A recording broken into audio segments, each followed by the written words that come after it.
écoutez, jusqu'où Céline Verzelletti qui vient de nous rejoindre, qui est secrétaire confédérale de la CGT, m'annonce que le chiffre officiel de la CGT, ça va être ce soir de 3,5 millions de personnes réunies dans les manifestations. 3,5 millions, ça commence à faire beaucoup.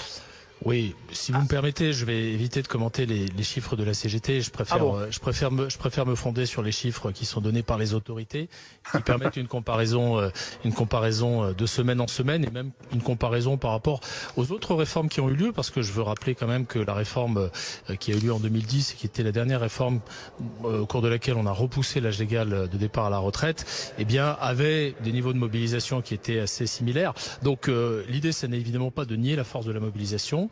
Elle est perceptible, elle est nette.